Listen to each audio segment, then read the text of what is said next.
The day my own son looked me dead in the eyes and said I was useless to the family business hit me harder than any punch I've ever taken. Like someone reached inside my chest and squeezed until every breath felt sharp and hollow, and I swear the world around me slowed to a crawl, every tick of the clock echoing like a hammer on glass, because I built that business with my own blood, sweat, and sleepless nights, waking before dawn, grinding through decades while he was learning to ride a bike. Yet here he was, standing tall, chest out, papers in hand, telling me he had transferred every account, property, and contract into his name, like my years of labor were just scribbles on a page, and his wife was there, smirking, watching me crumble silently, and I didn't yell, didn't throw anything. I just felt this weight, a pressure in my chest like gravity had doubled, my hands trembling slightly as I picked up the documents, flipping through them mechanically, sound cue, soft paper rustle because the reality was crushing. I walked out of the office I built, my footsteps echoing hollowly down the hall, and each step felt like leaving a piece of my soul behind. And when I got home, the walls felt colder, the rooms emptier, and I realized it wasn't money or the business I mourned. It was the son I raised who now saw me as a burden, not a father, not a guide. And I sat on the edge of the bed, breathing shallow, trying to catch the sobs that wanted to escape. Sound cue, faint ragged inhale, and I finally decided to walk away, pack a small bag, and leave the city for somewhere quiet, where no one's words could cut me deeper.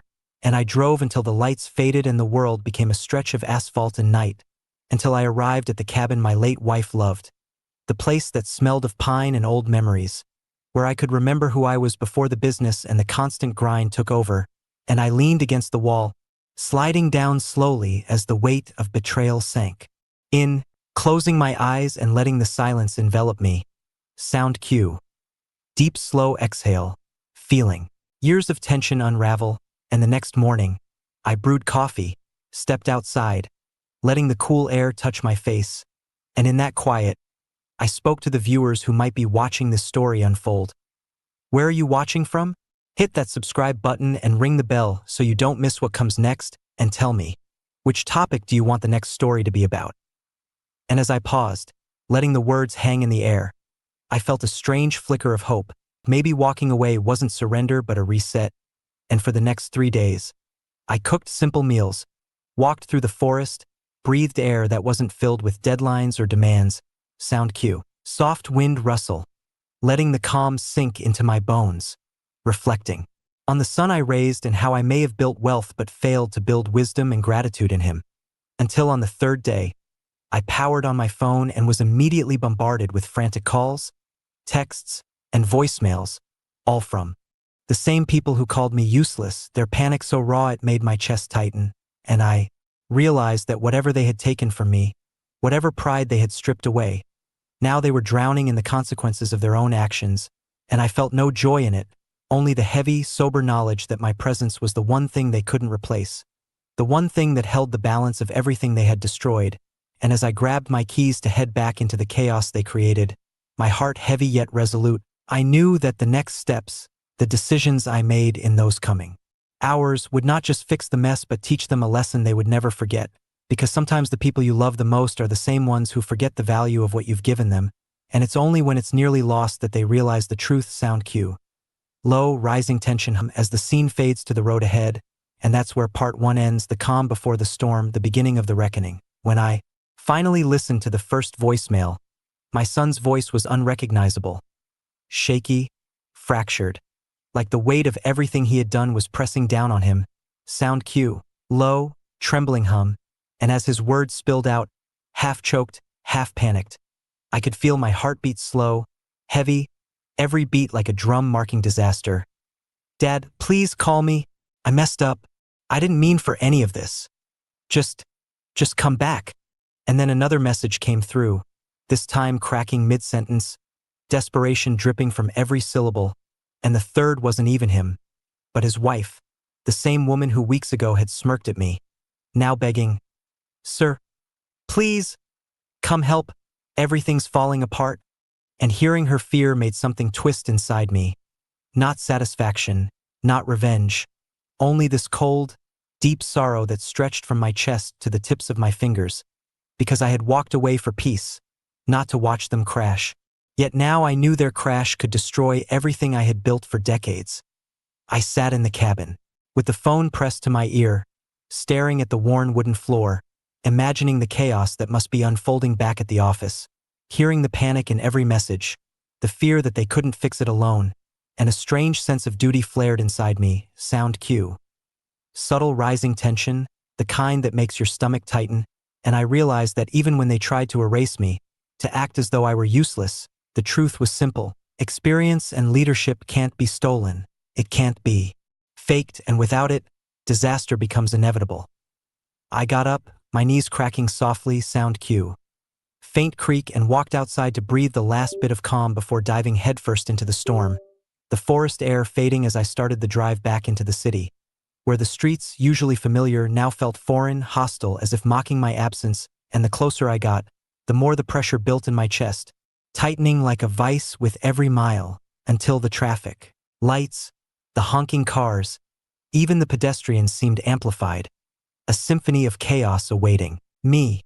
When I entered the company building, the lobby staff looked pale, eyes darting nervously, and one of the managers hurried over, voice trembling. "Sir, thank God you're here," and guided me quickly toward the conference room where the chaos had reached its peak. And as I stepped in, everything fell silent, the weight of the room pressing down on me. My son standing at the head of the table, hair messy, sleeves rolled, face red from worry, eyes wide as if seeing me for the first time, and in that moment, he looked like a frightened little boy again. The boy who once ran to me after skinned knees and "Dad, I didn't mean," he stammered, voice cracking, but I raised a hand to stop him. Sound cue. Soft whoosh of breath, because there were no excuses in this room, only the truth of what they had done.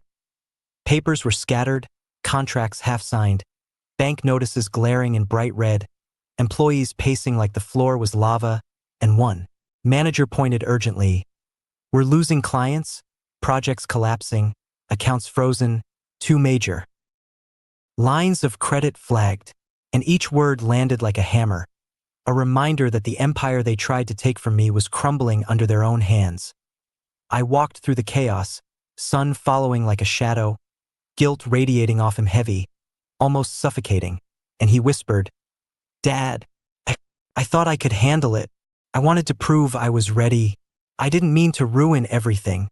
Glancing at his wife, who now looked pale, trembling, her confidence gone, and I looked him in the eyes, saw the truth that had dawned too late, the realization that taking the crown without knowing the kingdom was fatal. I didn't yell, didn't humiliate. I simply said, "Sit, bring me every problem you've made, every mistake, every contract, every failed deal. I'll fix it." Sound cue. Rising tension, low steady hum, the calm before the storm of action.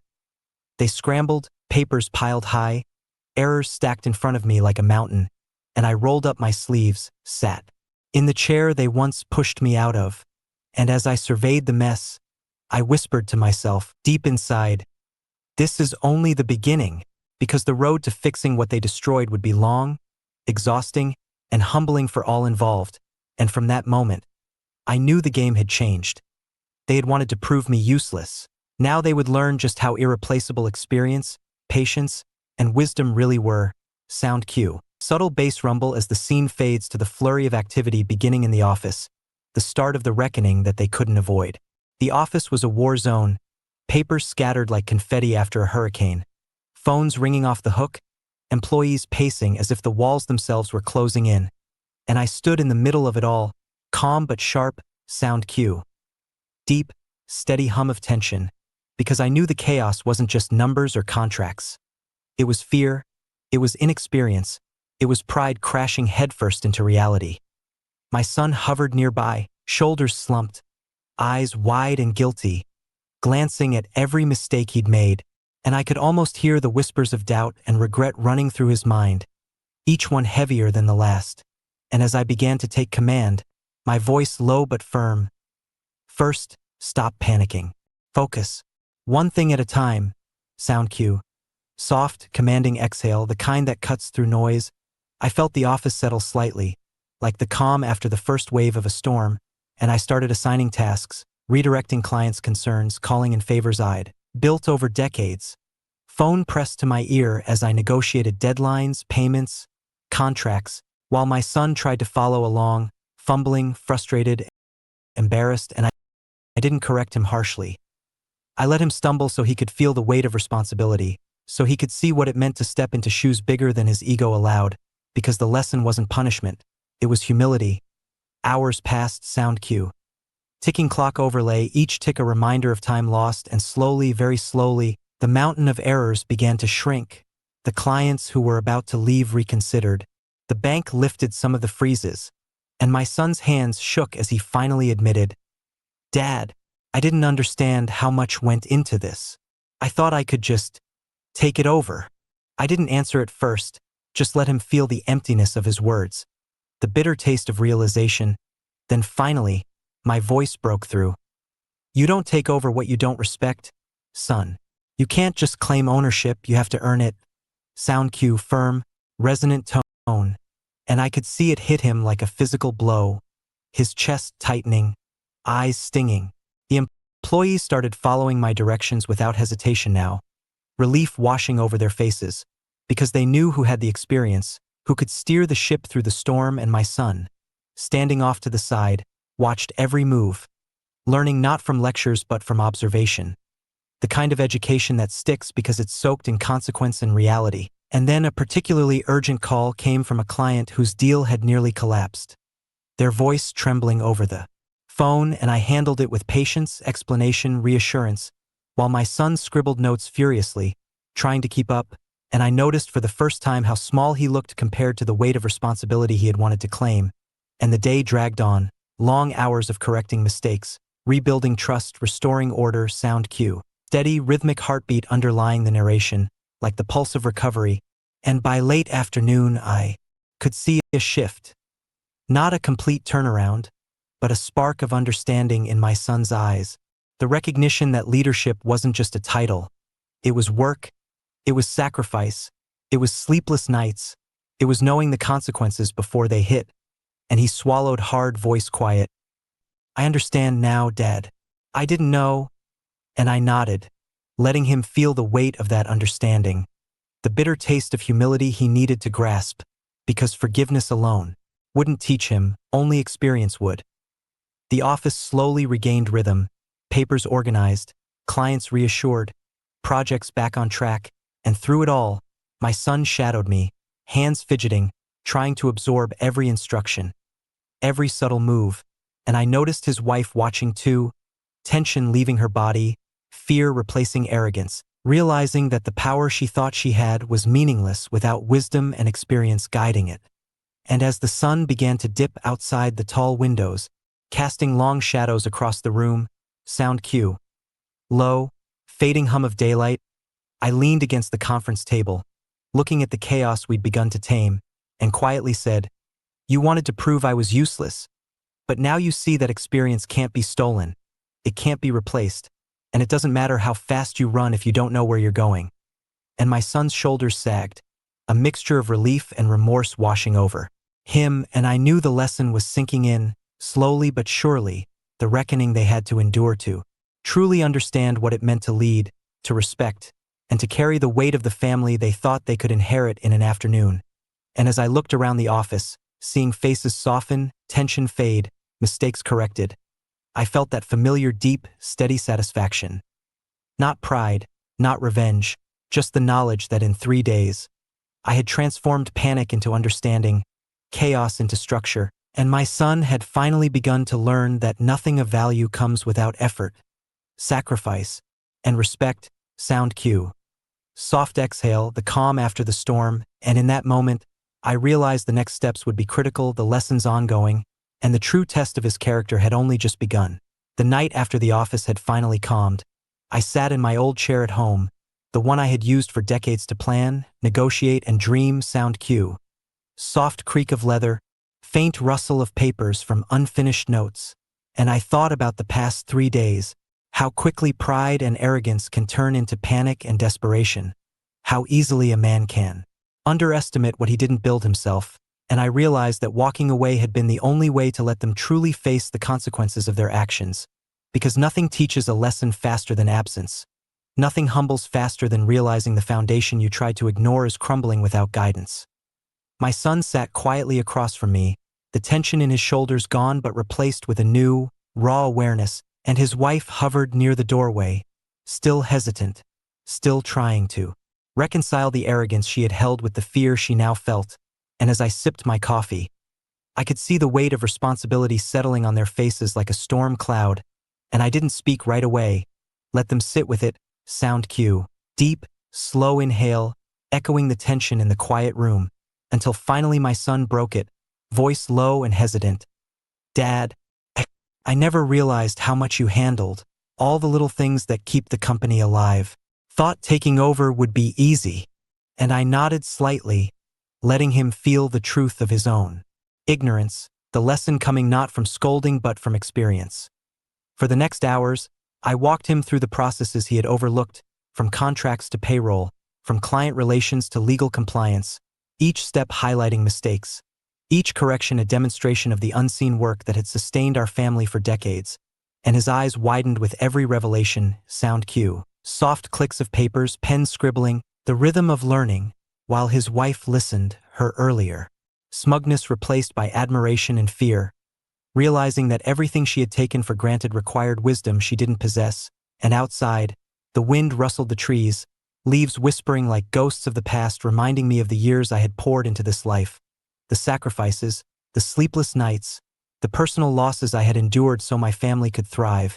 And I knew they had to understand, deeply, the cost of dismissing what they couldn't replace. As evening turned to night, the phone began to ring again. Sound cue. Rapid, anxious beeps, and each call was a reminder that the chaos outside hadn't fully settled, that clients and partners were still testing the strength of the company in my absence. And I handled each call methodically, calmly, while my son shadowed me, trying to absorb not only the actions but the attitude, the patience, the firmness needed to lead. And slowly, I began to see a change, subtle at first. A shift in posture, a tone in his voice, a recognition that the world doesn't bend to arrogance alone, that experience and wisdom carry weight that titles cannot. And as midnight approached, I leaned back and observed them both. Sound cue. Faint hum of night, distant owl, the quiet that follows tension, realizing that 3 days had brought clarity they had never achieved in years of comfort, and the lesson wasn't over. I had to let them feel the pressure of responsibility before allowing complacency to creep back in, because respect is earned in fire, not granted in idle hands. My son finally whispered, almost to himself, "Dad, see now? I see everything you did, everything you sacrificed, everything I took for granted."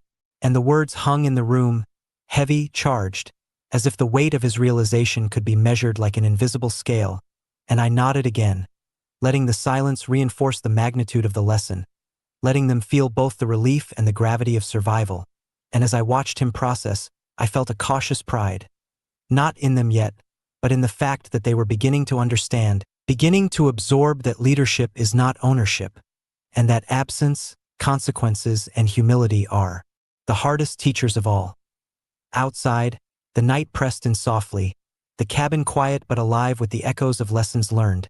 And I knew tomorrow would be another day of reckoning, of guiding them through more of the chaos they created, of showing them that the price of dismissing experience can be far greater than anyone anticipates. Sound cue.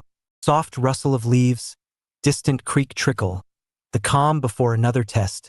And as I closed my eyes for a brief moment, I realized that 3 days had already changed everything, shifted perspectives, humbled hearts, and started the slow transformation that would, eventually, teach them the true meaning of respect, responsibility, and the irreplaceable value of someone who has lived every mistake before you even make it. The next morning, I arrived back at the office with a quiet resolve. Sound cue. Low rumble of the city waking up, distant car horns and murmurs blending into the tension of what awaited. And from the moment I stepped through the doors, I could feel it. The panic hadn't fully dissipated, the cracks were still visible, the fear still simmering under the surface, and my son met me at the entrance, eyes wide, hands clenched, waiting for the first instruction, while his wife followed behind, silent, watching, trying to measure how much authority she still held in a world she barely understood. And as I walked into the conference room, I could see the stack of contracts, missed deadlines, and emails piling up like a mountain threatening to crush everyone. And I felt that familiar fire ignite inside me. Sound cue. Low, steady hum, heart racing but controlled, because this wasn't about anger. It was about fixing what had been carelessly destroyed. I started by assigning roles, prioritizing the most urgent clients first, calming employees whose nerves were frayed from 3 days of chaos, and making phone calls to partners who had begun to lose faith, each conversation a delicate dance of reassurance and authority. While my son tried to follow along, faltering occasionally, catching the weight of responsibility with every missed detail, and I didn't correct him immediately. I let him feel the tension, the pressure of consequences he had never truly experienced, and slowly, the room began to breathe again. Sound cue, soft exhale, papers shuffled, chairs adjusted, the rhythm of order returning. And as we moved through the pile of errors, my son whispered, voice hoarse, "I didn't realize it would fall apart this fast. I thought I could handle it alone." And I nodded, letting him internalize the truth that leadership isn't about titles or control. It's about foresight, patience, and respect for the people and processes that sustain the whole. Hours passed, sunlight shifting across the room, casting long shadows that mirrored the long shadows of mistakes now being corrected. And every time my son made a small error, I paused him. Sound cue. Soft click of pen on paper. A deliberate rhythm to highlight the lesson. See? This is why experience matters. You can't skip steps.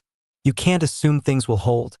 And he swallowed hard, nodding, cheeks flushed with the weight of realization, while his wife finally spoke, tentative. We never appreciated how much goes into this." And I could see humility replacing arrogance, understanding replacing, because nothing teaches respect faster than facing the collapse of what you thought was secure. Midday brought a frantic call from a major client whose contract had nearly defaulted, and I calmly navigated the issue, negotiating extensions, clarifying terms, reassuring them, all while my son shadowed me, scribbling notes, absorbing the intricacies of decisions that had taken me decades to master. And I could see in his eyes the dawning comprehension that wealth and control mean nothing without the knowledge and patience to sustain them. Sound cue. Steady, low heartbeat. Overlay, emphasizing the tension and importance of every step. And as the afternoon sun sank, the chaos began to subside, small victories stacking up, employees regaining confidence, partners reassured, and the mountain of errors shrinking under deliberate, methodical work. While my son's posture straightened slightly, a small sign of growing responsibility and understanding, and I knew this was the point where lessons would start sticking, the point where fear and desperation transform into respect and awareness. I pulled him aside briefly, voice calm but firm. "You wanted to show me I was useless, son, but look around. Everything you thought you could handle without me is being tested, and now you see what it takes to run this business." Sound cue. Soft, resonant tone, echoing slightly in the empty hallway, and he nodded, swallowing the lump in his throat, cheeks flushed with humility and realization, understanding for the first time that arrogance without knowledge is dangerous. And as we walked back into the conference room, I felt a cautious satisfaction.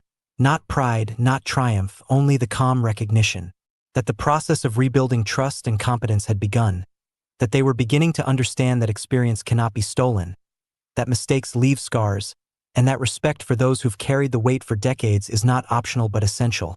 And as the office finally settled into a manageable rhythm, sound cue, soft shuffle of papers, distant hum of keyboards, I realized that this day, this painstaking orchestration of correction, would become the foundation of a lesson they would never forget, because sometimes the only way to teach someone their true worth and your own is to let them face the chaos their arrogance created and guide them through it step by painstaking step. By the time evening rolled in, the office was still buzzing, but the chaos had shifted from panic to controlled urgency. Sound cue. Soft hum of typing, phones clicking, footsteps echoing, and I could see the difference my presence made. The subtle recalibration of energy in the room as employees followed instructions with renewed confidence, while my son trailed behind me, hesitant but learning, the weight of his previous arrogance now replaced with the heavy awareness of responsibility, and his wife hovered nearby, occasionally interjecting, now careful, measured, realizing that leadership isn't something you take for granted. I guided them through client crises, urgent payroll issues, and mismanaged contracts, each one a lesson, each one a reminder that taking ownership isn't about signing papers. It's about knowing the ripple effect of every decision. And as I spoke calmly but firmly, sound cue, soft, low voice with deliberate pacing, I could see understanding dawning in my son's eyes, the recognition that he had overestimated his abilities and underestimated the magnitude of what I had carried for decades. And the truth was, he needed this moment, this collapse, to truly internalize that experience cannot be faked and authority cannot be inherited blindly. Mid-afternoon, a particularly complex client issue arose, a deal that had nearly dissolved entirely, and I handled it over the phone with patience, negotiation, and precise clarity, while my son watched, scribbling notes, eyes wide, trying to absorb the magnitude of what goes unseen in leadership. Sound cue, soft phone beeps, the rhythm of urgency, and I let him struggle with small, less critical issues to build resilience and comprehension, letting him taste the anxiety he had once tried to bypass. Knowing that real lessons come through engagement with consequences, not theory. By late afternoon, the office began to stabilize, the mountain of errors shrinking, clients reassured, deadlines back on track, and I noticed my son's posture had shifted. Less defensive, more attentive, shoulders squared under the weight of reality, and when he finally spoke, voice trembling, "Dad, I see now how much you did, how much I ignored." I nodded, allowing the humility in his words to resonate. Sound cue, subtle exhale, almost a heartbeat, emphasizing gravity. While his wife finally approached, soft voice, I understand too. We underestimated everything, a confession that carried both relief and shame, and I realized the transformation wasn't complete, but it had begun, the first cracks in their arrogance forming, the first seeds of respect being planted, and as the sun dipped low, casting long shadows across the room, I leaned against the conference table, observing, listening, correcting when necessary, allowing them to learn through observation and engagement.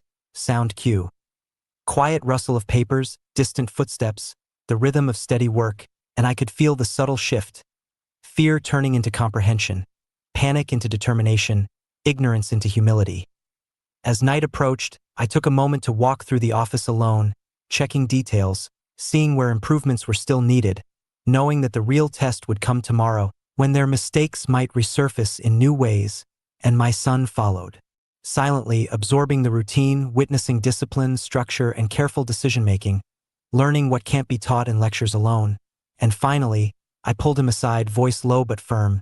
"Son, leadership isn't about titles. It's about responsibility. It's about being accountable for every choice, every error, every success. And you've just started to see that."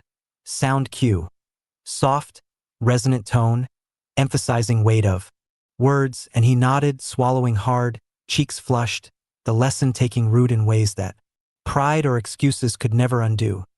As the office settled into the final calm of the night, I watched them both, son and daughter-in-law, begin to understand that control without comprehension is disaster, and that the moments they had dismissed as minor now revealed the true depth of experience, the invisible labor, the wisdom earned through years of mistakes and victories. And I knew this was the point where the reckoning had to solidify, the place where humility would become permanent, because chaos teaches what lectures never can. And as I finally left the office, sound cue, soft door click, night settling outside, I felt a cautious satisfaction, knowing that though they had begged me to come back, begged for my guidance, the real lesson was just beginning, and it would not be forgotten, because they had now seen firsthand the fragility of what they once thought they could control, and the irreplaceable value of the person they once called useless. The following morning, the atmosphere in the office carried a strange bypass, knowing that real lessons come through engagement with consequences, not theory. By late afternoon, the office began to stabilize, the mountain of errors shrinking, clients reassured, deadlines back on track, and I noticed my son's posture had shifted. Less defensive, more attentive, shoulders squared under the weight of reality, and when he finally spoke, voice trembling, "Dad, I see now how much you did, how much I ignored." I nodded, allowing the humility in his words to resonate. Sound cue, subtle exhale, almost a heartbeat, emphasizing gravity. While his wife finally approached, soft voice. I understand too. We underestimated everything, a confession that carried both relief and shame, and I realized the transformation wasn't complete, but it had begun, the first cracks in their arrogance forming, the first seeds of respect being planted, and as the sun dipped low, casting long shadows across the room, I leaned against the conference table, observing, listening, correcting when necessary, allowing them to learn through observation and engagement. Sound cue. Quiet rustle of papers, distant footsteps, the rhythm of steady work, and I could feel the subtle shift. Fear turning into comprehension, panic into determination, ignorance into humility. As night approached, I took a moment to walk through the office alone, checking details, seeing where improvements were still needed, knowing that the real test would come tomorrow, when their mistakes might resurface in new ways, and my son followed. Silently absorbing the routine, witnessing discipline, structure, and careful decision-making, learning what can't be taught in lectures alone. And finally, I pulled him aside, voice low but firm. Son, leadership isn't about titles. It's about responsibility. It's about being accountable for every choice, every error, every success. And you've just started to see that. Sound cue. Soft, resonant tone, emphasizing weight of words, and he nodded, swallowing hard, cheeks flushed, the lesson taking root in ways that pride or excuses could never undo. As the office settled into the final calm of the night, I watched them both, son and daughter-in-law, begin to understand that control without comprehension is disaster, and that the moments they had dismissed as minor now revealed the true depth of experience, the invisible labor, the wisdom earned through years of mistakes and victories. And I knew this was the point where the reckoning had to solidify, the place where humility would become permanent, because chaos teaches what lectures never can. And as I finally left the office, sound cue, soft door click, night settling outside, I felt a cautious satisfaction, knowing that though they had begged me to come back, begged for my guidance, the real lesson was just beginning, and it would not be forgotten, because they had now seen firsthand the fragility of what they once thought they could control, and the irreplaceable value of the person they once called useless. The following morning, the atmosphere in the office carried a strange bypass, knowing that real lessons come through engagement with consequences, not theory. By late afternoon, the office began to stabilize, the mountain of errors shrinking, clients reassured, deadlines back on track, and I noticed my son's posture had shifted. Less defensive, more attentive, shoulders squared under the weight of reality, and when he finally spoke, voice trembling, "Dad, I see now how much you did, how much I ignored." I nodded, allowing the humility in his words to resonate. Sound cue, subtle exhale, almost a heartbeat, emphasizing gravity. While his wife finally approached, soft voice. I understand too. We underestimated everything, a confession that carried both relief and shame, and I realized the transformation wasn't complete, but it had begun, the first cracks in their arrogance forming, the first seeds of respect being planted, and as the sun dipped low, casting long shadows across the room, I leaned against the conference table, observing, listening, correcting when necessary, allowing them to learn through observation and engagement. Sound cue. Quiet rustle of papers, distant footsteps, the rhythm of steady work, and I could feel the subtle shift. Fear turning into comprehension, panic into determination, ignorance into humility. As night approached, I took a moment to walk through the office alone, checking details, seeing where improvements were still needed, knowing that the real test would come tomorrow, when their mistakes might resurface in new ways, and my son followed. Silently absorbing the routine, witnessing discipline, structure, and careful decision-making, learning what can't be taught in lectures alone. And finally, I pulled him aside, voice low but firm. Son, leadership isn't about titles. It's about responsibility. It's about being accountable for every choice, every error, every success. And you've just started to see that. Sound cue. Soft, resonant tone, emphasizing weight of words, and he nodded, swallowing hard, cheeks flushed, the lesson taking root in ways that pride or excuses could never undo. As the office settled into the final calm of the night, I watched them both, son and daughter-in-law, begin to understand that control without comprehension is disaster, and that the moments they had dismissed as minor now revealed the true depth of experience, the invisible labor, the wisdom earned through years of mistakes and victories. And I knew this was the point where the reckoning had to solidify, the place where humility would become permanent, because chaos teaches what lectures never can. And as I finally left the office, sound cue, soft door click, night settling outside, I felt a cautious satisfaction, knowing that though they had begged me to come back, begged for my guidance, the real lesson was just beginning, and it would not be forgotten, because they had now seen firsthand the fragility of what they once thought they could control, and the irreplaceable value of the person they once called useless. The following morning, the atmosphere in the office carried a strange bypass, knowing that real lessons come through engagement with consequences, not theory. By late afternoon, the office began to stabilize, the mountain of errors shrinking, clients reassured, deadlines back on track, and I noticed my son's posture had shifted. Less defensive, more attentive, shoulders squared under the weight of reality, and when he finally spoke, voice trembling, "Dad, I see now how much you did, how much I ignored." I nodded, allowing the humility in his words to resonate. Sound cue, subtle exhale, almost a heartbeat, emphasizing gravity. While his wife finally approached, soft voice, I understand too.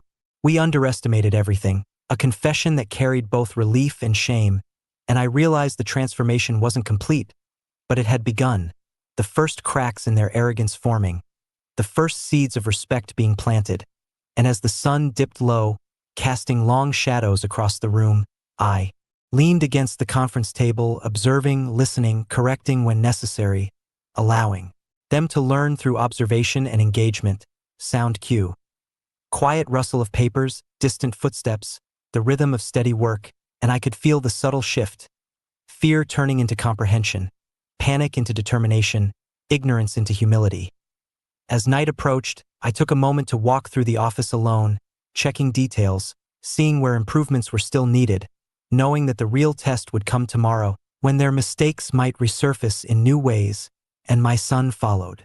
Silently absorbing the routine, witnessing discipline, structure, and careful decision-making, learning what can't be taught in lectures alone. And finally, I pulled him aside, voice low but firm. Son, leadership isn't about titles. It's about responsibility. It's about being accountable for every choice, every error, every success. And you've just started to see that. Sound cue. Soft, resonant tone, emphasizing weight of words, and he nodded, swallowing hard, cheeks flushed, the lesson taking root in ways that pride or excuses could never undo. As the office settled into the final calm of the night, I watched them both, son and daughter-in-law, begin to understand that control without comprehension is disaster, and that the moments they had dismissed as minor now revealed the true depth of experience, the invisible labor, the wisdom earned through years of mistakes and victories. And I knew this was the point where the reckoning had to solidify, the place where humility would become permanent, because chaos teaches what lectures never can. And as I finally left the office, sound cue, soft door click, night settling outside, I felt a cautious satisfaction, knowing that though they had begged me to come back, begged for my guidance, the real lesson was just beginning, and it would not be forgotten, because they had now seen firsthand the fragility of what they once thought they could control, and the irreplaceable value of the person they once called useless. The following morning, the atmosphere in the office carried a strange tension.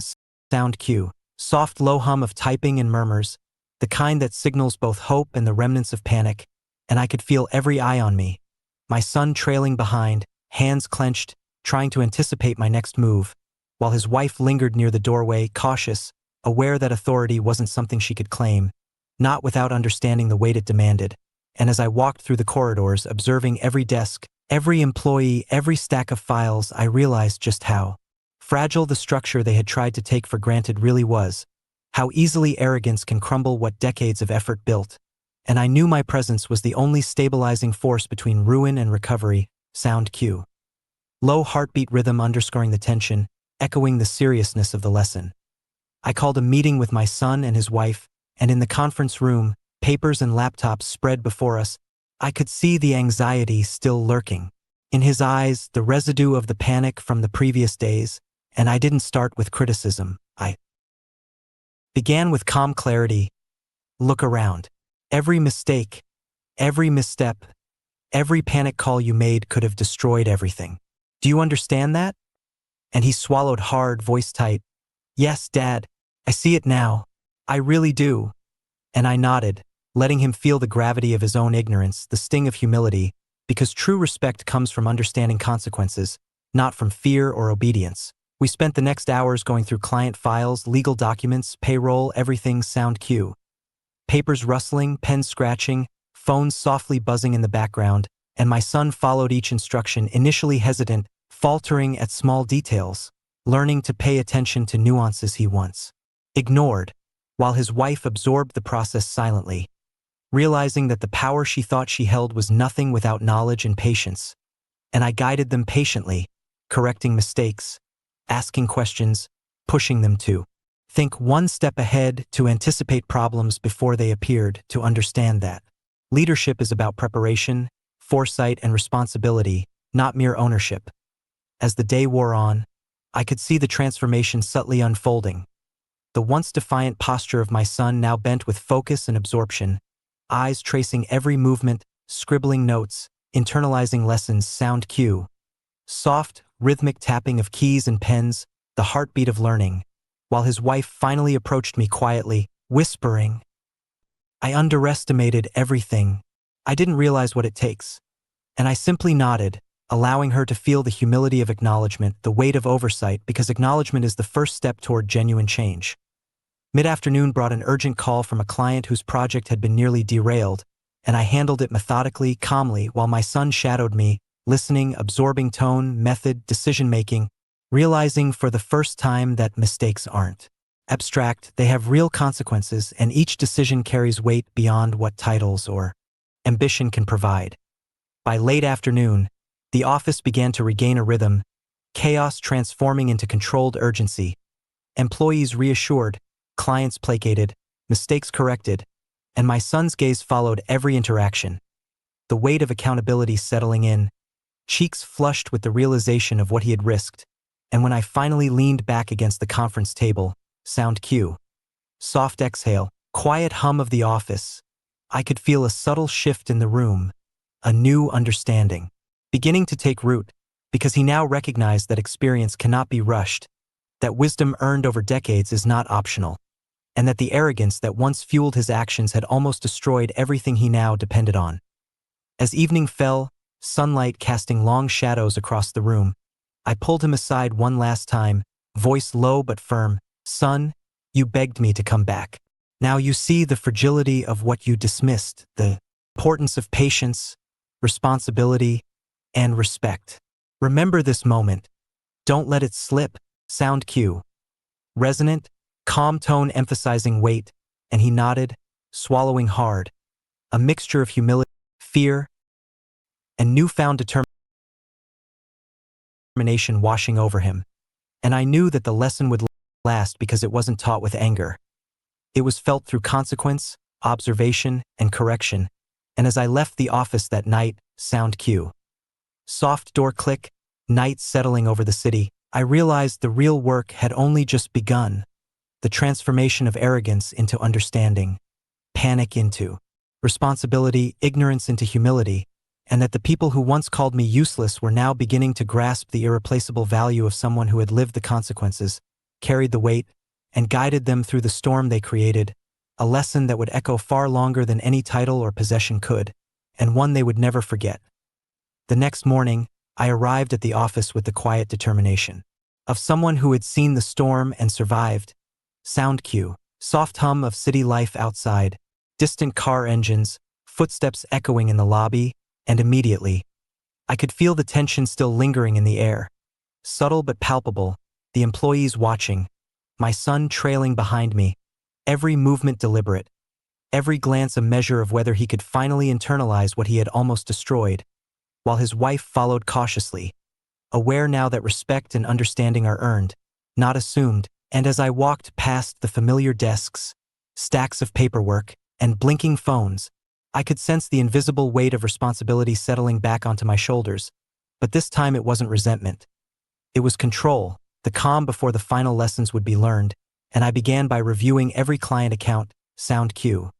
Soft clicking of keyboards, papers shuffling, murmurs of concentration, guiding my son through each detail, explaining why each contract, each deadline, each employee concern mattered, because knowledge without context is useless, and he needed to feel the stakes, the consequences of overconfidence and the cost of ignoring experience. Hours passed, sunlight shifting across the room, casting long shadows over the chaos we were untangling, and I watched as my son began to grasp the depth of what he had attempted to take over, faltering at first, making small errors, then correcting them with my guidance, and his wife silently observing, no longer smug, only attentive, realizing that leadership cannot be borrowed or stolen.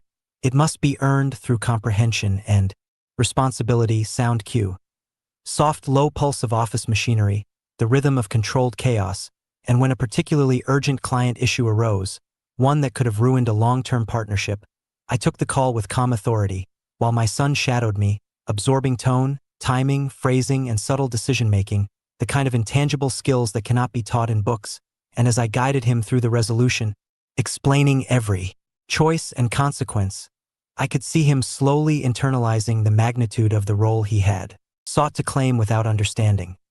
By mid-afternoon, the office had begun to regain stability, employees working with renewed confidence, deadlines being met, emails being responded to, contracts corrected, and my son's posture reflected the weight of responsibility finally sinking in, cheeks flushed, eyes wide with both humility and awe, while his wife, now quiet, nodded in acknowledgement, understanding for the first time that arrogance alone cannot command respect, and that without knowledge and patience, power is meaningless. I pulled him aside, sound cue. Soft exhale, low resonant tone, calm but firm. Son, what you thought was easy isn't. You almost destroyed what we built together. Respect, responsibility, and patience are not optional. They're everything. And he nodded, swallowing hard, voice low. I see it now. I understand, Dad. I didn't realize. And I let him feel the gravity of those words, because lessons learned through consequence are never forgotten. As the sun began to set, casting warm orange light across the office, I observed the subtle changes. The focus in my son's movements, the careful attention to detail, the acknowledgement in his eyes that mistakes carry weight, that leadership is earned, and that experience cannot be replaced. Sound cue. Soft, steady hum of ambient office activity, the calm after rebuilding, a rhythm of regained control, and I realized this was the moment where panic had transformed into understanding, arrogance into humility, and fear into respect, the first stage of genuine transformation.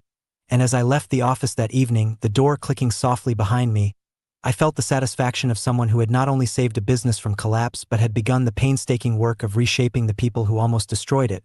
Because sometimes the hardest lessons are learned not through anger, punishment, or control, but through guided experience, patient correction, and letting pride face its own consequences. And I knew that when my son and his wife reflected on these days, they would remember not the fear, not the chaos, not the mistakes, but the undeniable value of presence, wisdom, and someone who had carried the weight of it all when they were too blind to see. The lesson echoing far beyond the office walls, reshaping not just a company, but hearts, humility, and understanding that would last a lifetime. The following day, the office had a new rhythm, sound cue. Soft hum of keyboards, quiet shuffle of papers, distant phones ringing, a controlled chaos that reflected both tension and progress, and as I walked in, I could sense the difference my presence had made, the subtle shift in energy from panic to cautious competence, with employees still nervous but confident enough to act under guidance.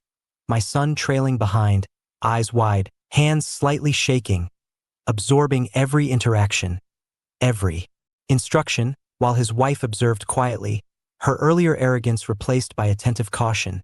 And I began the day with a review of the remaining critical tasks, pointing out details he had overlooked before, explaining the reasoning behind each decision, because understanding comes not from power or title but from comprehension and respect for consequences. Sound cue. Soft clicking of pens, muffled sighs of concentration, the rhythm of urgent tempered by calm, and as I guided him through client communications, legal, clarifications, and operational corrections, I could see him beginning to grasp the magnitude of what he had tried to take over, faltering at times, hesitating but listening, learning, and internalizing the lessons that only experience can teach, while his wife finally engaged directly, offering assistance in areas she had once dismissed. Now aware that true leadership requires knowledge, patience, and humility, and I let them both feel the weight of the responsibility. Sound cue: low, steady. Heartbeat overlay, emphasizing the gravity of each action, as we tackled the next wave of corrections, renegotiating contracts, calming clients who had been unsettled, and handling employees anxious from the past 3 days. The office slowly transforming from a scene of chaos into a place of managed order, and my son, previously brash, now moved deliberately, taking notes, asking questions, following protocols, absorbing not just what needed to be done, but why it mattered, and the realization began to settle in that leadership is more about patience and wisdom than ambition and speed, a truth his wife witnessed silently, her eyes reflecting both shock and respect. And mid-afternoon, a particularly complex client call tested both of them. Sound cue: soft phone beeps, tense breathing, the rhythm of high stakes, and I guided them through the negotiation, explaining each nuance, every implied obligation, the subtleties of trust and reputation, while my son followed closely, realizing that mistakes have real-world consequences, not theoretical ones, that pride unchecked leads to disaster, and that arrogance without comprehension is costly beyond imagination. And when the call ended successfully, my son exhaled slowly, voice quiet. I never realized how much goes into this. I thought I could handle it on my own. And I nodded, letting him feel the weight of humility, the taste of respect earned, while his wife finally spoke softly, admitting, I see it too. I underestimated everything, acknowledging the lessons she had once ignored, and as the sun began to dip, casting long shadows across the office, I leaned back slightly. Sound cue: soft exhale, distant rustle of papers, watching, assessing, allowing them to absorb, to feel the gravity of the situation. The responsibility they had once taken lightly, because lessons learned through crisis are lessons that last, and by late afternoon, I could see the change solidifying, the cautious competence in my son's posture, the attentiveness in his eyes, the measured respect in his voice, the humility forming where arrogance had once ruled. And I knew that when they finally reflected on these past days, they would understand that everything they thought they could control without me was fragile, that experience is invaluable, and that the person they once called useless had been the one true anchor holding everything together. And as I finally prepared to leave the office that evening, the door clicking softly behind me, sound cue, gentle closing, night settling over the city, I felt the quiet satisfaction of someone who had not only restored a company from near collapse but had reshaped hearts and minds, instilled humility, respect, and awareness, and reminded them that authority is meaningless without wisdom, and that the consequences of arrogance are lessons that cannot be ignored, because sometimes the only way to teach true value is to let someone feel the weight of absence, responsibility, and the irreplaceable guidance of someone who has carried everything before them. The final day of this trial by fire began quietly. Sound cue: soft hum of the office, occasional typing, distant ringing phones, a calm that carried the weight of lessons learned, and as I walked in, I could see it. The subtle difference in energy, the cautious confidence in my son's movements, the respect in his eyes, the attentiveness in his wife's posture, and I knew that the storm of the past days had not just tested their skills but reshaped their understanding. And I didn't start with words of praise. Instead, I led them through the remaining critical tasks, reviewing decisions, double-checking client accounts, and correcting lingering errors. Sound cue: soft shuffle of papers, pen scratching, footsteps on the floor, the rhythm of order being restored, and my son shadowed me carefully, absorbing every correction, every nuance, realizing for the first time that experience is not something you can claim. It must be earned through observation, patience, and the consequences of mistakes, while his wife finally engaged actively, contributing meaningfully, no longer the distant observer but a participant aware that leadership requires humility, knowledge, and care. And as we worked, I guided them through a series of scenarios, small but critical, showing how one overlooked detail could unravel months of effort. Sound cue. Low heartbeat overlay, emphasizing tension and consequence, and with each example, my son's posture straightened, his expression focused, cheeks flushed with awareness, while his wife nodded quietly, internalizing the lessons that arrogance alone cannot teach. Mid-morning brought an urgent call from a long-term client who had been unsettled by the prior chaos, and I handled the negotiation with calm authority, while my son observed closely, noting tone, phrasing, timing, decision-making, and the invisible skills that are rarely written down but carry immense weight.